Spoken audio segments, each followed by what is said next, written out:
12시 많은 참여 바랍니다.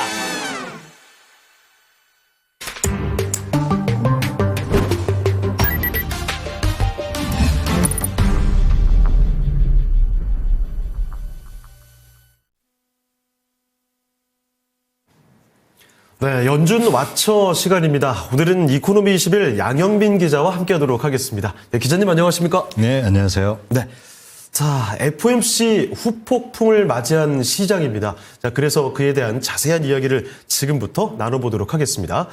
FOMC 발표의 하이라이트, 사실 그 점도표로 봐야겠는데, 지난 9월 FOMC와 비교해봤을 때 점도표 좀 어떻습니까? 네, 지난 9월 FOMC하고 이제 비교해보면요.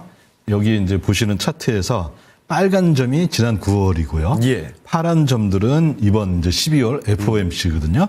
근데 그러면 이제 2024년 예견한 거는 그 점이 제일 많은 데가 동일했어요. 네. 그러니까 이제 9월 예상대로 했는데 25년, 뭐 26년, 27년 사실 뭐 볼 거 없죠. 워낙 멀리 떨어져 있으니까요. 네. 근데 내년 거는 좀 중요한데 그게 지난번에는 3.4% 그걸 예상을 했는데 예. 이번에 3.9%까지 무려 0.5%를 올렸습니다. 예. 그래서 이 얘기는 뭐냐면은 그럼 내년에 2번 인하를 하겠다는 거예요. 그렇죠. 그래서 시장이 좀 일단 거기에서 1차적으로 상당히 놀랬던 것 같습니다.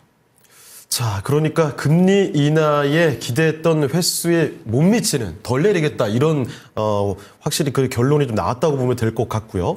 자, 그러면 이 매년 FOMC가 8번 열리고 그중에서 3, 6, 9, 12월에 점도표와 함께 경제 전망까지 나오게 됩니다.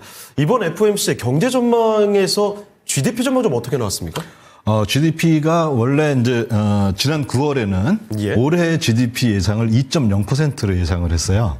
그런데 이번에 보니까 이번 12월에서는 2.5%로 예상을 했습니다. 네. 다시 말하자면은 연준 위원들은 2024년에 이 GDP가 더 오를 거다 이렇게 예상을 하고 있었던 거죠.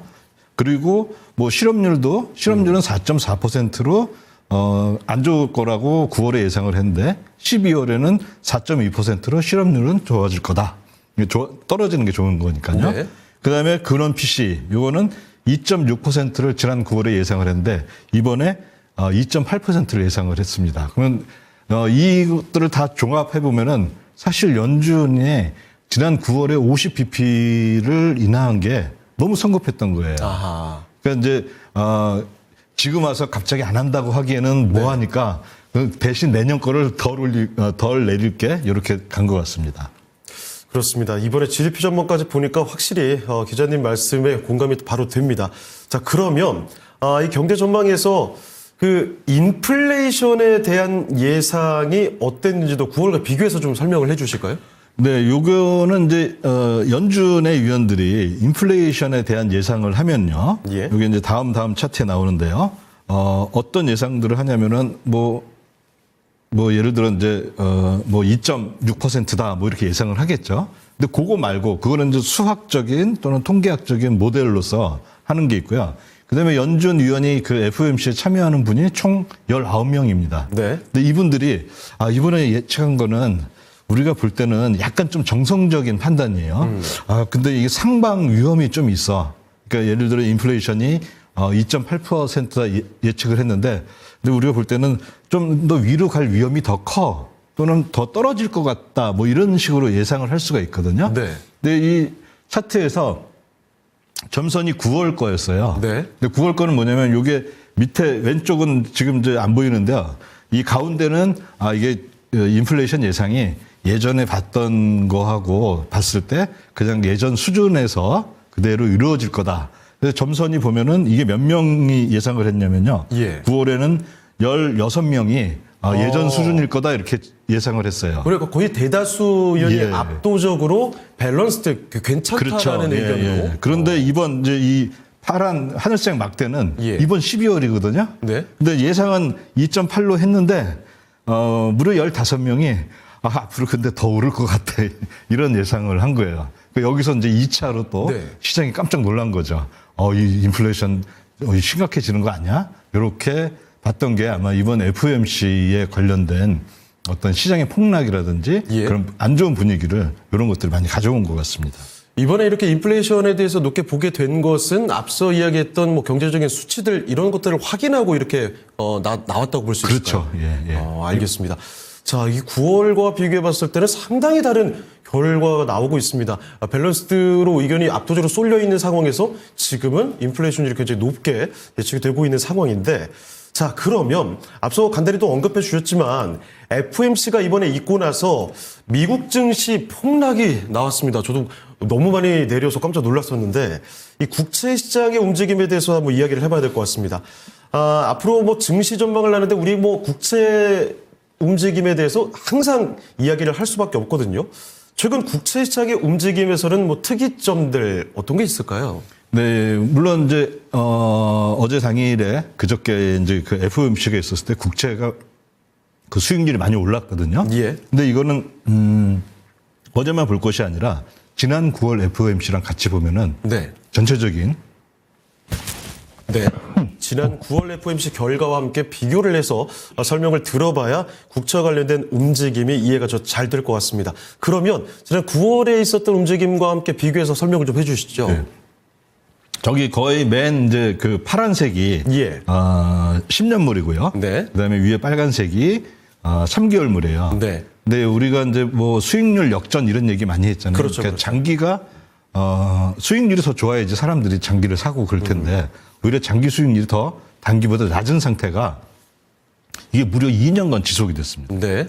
그런데 최근에 드디어 이제 10년물이 3개월물을 이렇게 막 터치를 하려다가 며칠 전부터 이렇게 살짝 올라왔다가 어제 제가 자료를 확인해 보니까 확연하게 이게 이제 서로 크로스를 한 거죠. 네. 근데 요것들은 뭐냐면은 9월에 이제 우리가 FOMC를 했는데 장기 국채 그 수익률이 FOMC는 9월에 해가지고 얼마를 그때 인하를 했냐면은 단기 그 자금 시장에 그 금리 기준금리를 무려 50bps를 인하했거든요.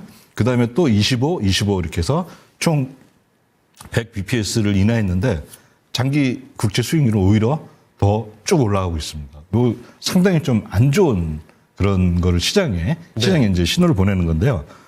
이렇게 이제 장기 국채 수익률이 올라간다는 거는 뭐냐면은 사실 이 장기 미국 국채 시장이야말로 단일 시장 중에서는 어떻게 보면 가장 큰 시장 중에 하나고. 그렇죠. 예.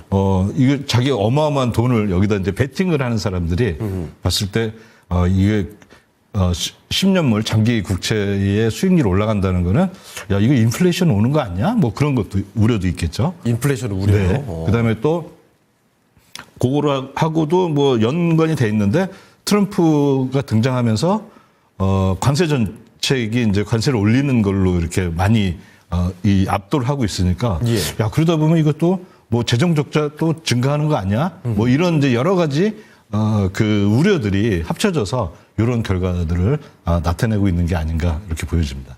재정 적자 확대에 대한 우려감이 국채 수익률 장단기 여기 수익률에 영향을 미친다는 말씀이신가요? 네. 어떻게 영향을 미치는지 잠시만 좀 설명 부탁드리겠습니다. 지금 뭐 이제 일론 머스크랑 예, 예. 그다음에 트럼프가 나와서 재정 적자를 줄이겠다고는 했는데 예. 그건 사실 앞으로 이제 한 4년간의 일이고요. 네. 근데 단기적으로는 관세 정책을 하다 보니까 관세를 하면은 그 무역 적자가 해소될 거라고 보여지는데 네. 오히려 그거보다도 사실 물가만 더 상승하는 그런 효과가 있고요. 예. 그다음에 단기적으로 소득세 감소라든지 네. 이런 것들이 재정 적자를 오히려 더 크게 만들지 않나 이런 생각 때문에 네.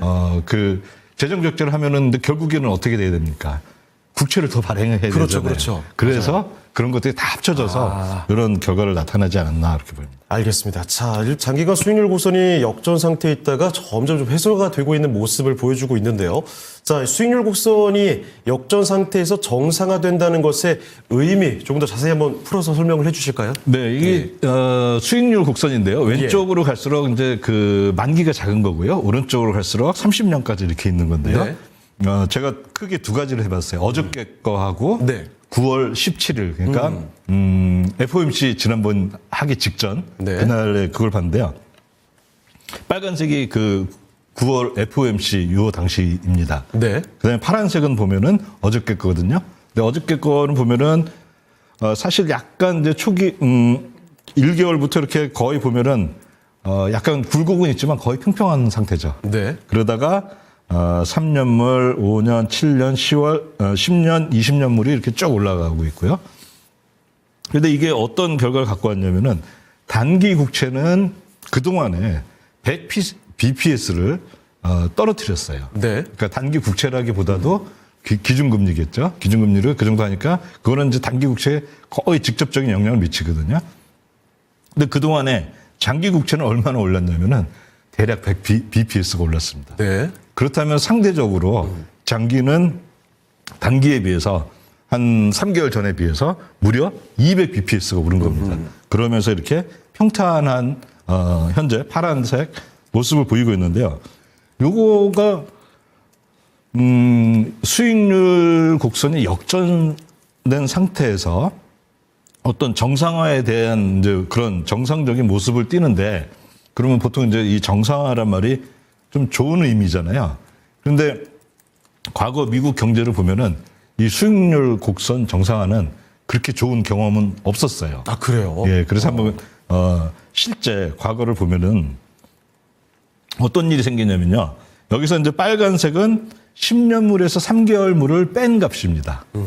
그러면 이게 이제 10년물이 더 높아야 되는데 예. 저 밑에 이제 까만 그 수평선 그게 0이거든요. 그 0 밑으로 내려간다는 거는 수익률 곡선이 역전된다는 거잖아요. 그렇죠. 그다음에 이제 파란색은 10년하고 2년하고 차이인데요. 저기 중간에 이제 회색이 경기 침체거든요. 네. 그러면 수익률 곡선이 역전이 됐다가 마이너스로 갔다가 정상화되죠. 플러스로 되죠. 그러면 뭐가 있습니까? 회색에 경기 침체가 생기는 거예요. 그렇게 이제 제가 노란 그 둥그런 화살표로 이렇게 한 게 예, 다 예. 경기 침체 직전입니다. 그러네요. 네. 그리고 현재 상황은 맨 끝에 오른쪽 그 맨 끝에 그 녹색인데요. 아, 네. 문제는 이게 뭐냐면은 여기에서 이제 문제는 뭐가 있냐면은 수익률 곡선이 정상화됐다. 그러면 그동안에 상당히 높은 확률로 그 경기 침체가 있었는데 그러면 정상화 되자마자 얼마 만에 경기 침체가 있느냐. 이거는 정말 답은 없습니다. 근데 이제 과거 데이터를 봤을 때 예. 수익률 곡선이 정상화됐다. 역전됐다가 다시 정상화되는 이런 단계는 일단은 이 경고등을 켜놓고 네. 주의를 해야 된다. 이런 걸 우리가 알 수가 있는 거죠. 뭐 정확히 그 시기는 알 수 없다고 말씀해 주셨지만 그 조만간 올 수 있다고 길지는 않게 봐야 된다는 거죠. 뭐 그게 1년이 걸린 경우도 있고요. 아, 그래요? 예. 뭐 몇 개월 만에 바로 온 경우도 있고 예. 이건 참 종잡을 수는 없습니다, 이게. 알겠습니다. 자, 수익률 곡선 역전에 대한 이야기를 말씀을 드렸는데 이 의미, 결론이 참 중요할 것 같습니다. 과거의 사례를 비추어서 봤을 때는 수익률 곡선이 이렇게 역전이 됐을 때 항상 그 뒤에 경기 침체가 뒤따르는 경우들이 많았기 때문에 이런 점을 우리가 염두에 두고 앞으로 시장을 바라봐야 되지 않을까 싶긴 합니다. 자, 그러면 또 다음 질문을 드리도록 할 텐데요. 이거 바로 얼마 전해지고 있는 소식이죠? 오늘입니다. 그 미국 연방정부의 임시 예산안 처리 시한을 하루 앞두고 공화당이 마련한 새 예산안, 연방의 하원에서 부결이 됐습니다. 이 예산안에 부채 한도 폐지가 반드시 포함돼야 된다는 게 도널드 트럼프 당선인의 요구를 반영했던 거였죠. 이 부채 한도 폐지, 그러니까 이 연장이 부결이 됐습니다. 부채 한도 관련해 설명 좀 자세히 부탁드리겠습니다. 네, 요 이제 차트를 보시면요. 예. 요 차트를 보는 게 제일 이해가 빠르실 것 같아요. 그 이제 파란색은 연방 정부의 부채 금액입니다. 예. 현재 총 부채고요. 그다음에 이 주황색은 이렇게 계단식으로 돼 있잖아요. 이게 뭐냐면은 의회에서 결의한 부채 한도입니다. 그러니까 정해져 있는 수치이기 때문에 저렇게 보이는 거군요. 네. 그러면 이제 의회에서 그게 통과가 되면은 부채 예. 한도가 딱 늘어나는데요. 제일 처음에 이렇게 계단으로 딱 점프하는 데 있죠. 네. 그때 부채 한도를 무려 6.4조를 증액을 했습니다. 그래 지금 22조에서 26조, 28조 8조 이상으로 네. 오른 거죠. 그다음에 거기 보면은 또 그 앞 2019년 맨 앞에 이제 왼쪽에 보시면은 부채 한도는 이렇게 딱 직선이잖아요. 그렇죠. 근데 부채도 직선이잖아요. 네. 그 얘기는 뭐냐면은 부채 한도에 걸리면은 더 이상 국채를 발행할 수가 없는 거예요. 그렇죠. 예. 예. 그러면은 그때 연방 정부가 할 수 있는 거는 뭐냐면은 돈은 써야 되잖아요. 네. 그러면 매달 사실 세금 수입이 들어옵니다. 그럼 그걸 쓰는데 그거 갖고 모자라니까 부채를 네. 찍는 거잖아요. 그래서 거기가 이제 두 개가 같아지는 거고, 그다음 그리고 이제 가장 최근에는 2023년 작년 6월에 부채 한도가 타결이 됐습니다. 네.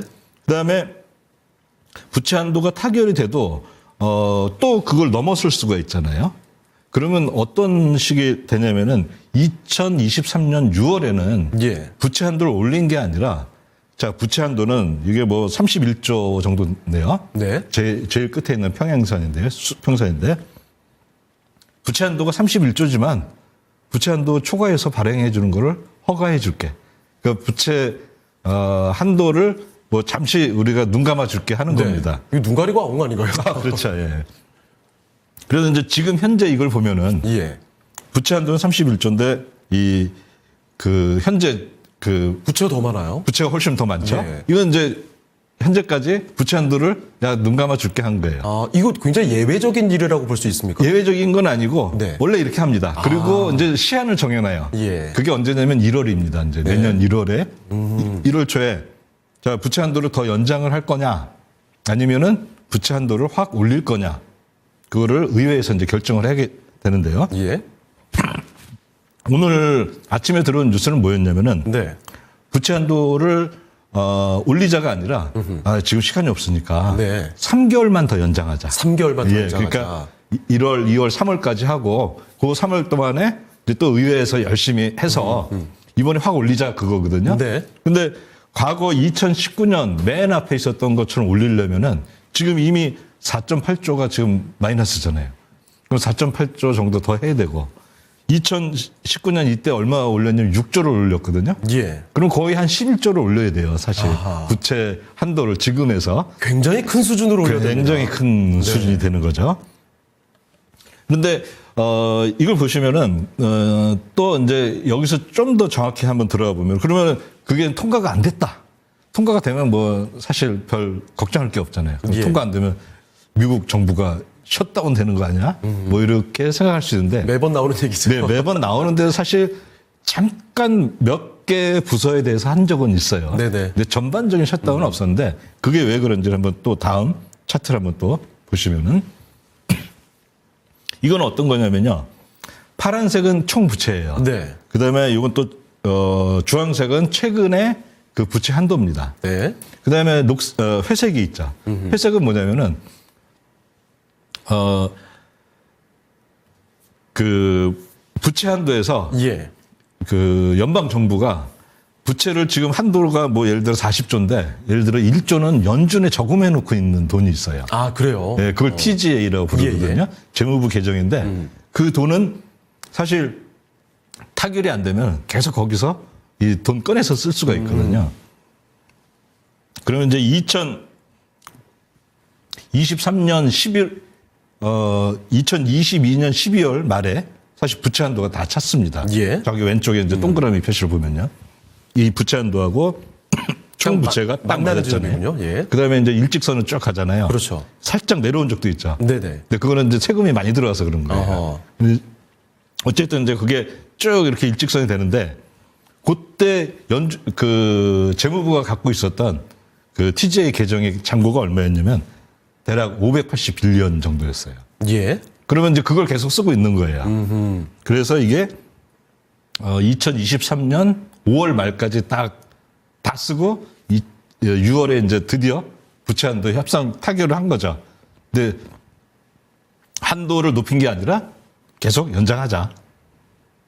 근데 지금 상태는 어느 정도냐면은 한 800 정도가 있습니다. 그럼 그때보다는 조금 낮죠. 네. 그런데 이게 800이 다가 아니라 연말까지 한 100은 더 써야 돼요. 지금. 네. 이게 이제 재무부 밝힌 거니까.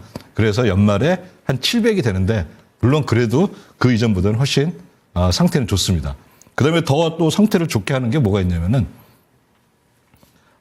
미국의 세금은 4월에 가장 많이 들어와요. 네. 그러면 그때는 사실 이 월별로 국채 발행액 이런 것들을 보면은 4월에는 월별 그 국제 발행액이 어떨 때는 마이너스가 되기도 합니다. 네. 그 얘기는 뭐냐면은 조금 여유가 있다. 그리고 아주 이렇게 뭐라 해야 되나 시장에 어마어마한 공포를 가져올 정도의 그 정도는 아니다. 이렇게 볼 수가 있을 것 같습니다. 네, 알겠습니다.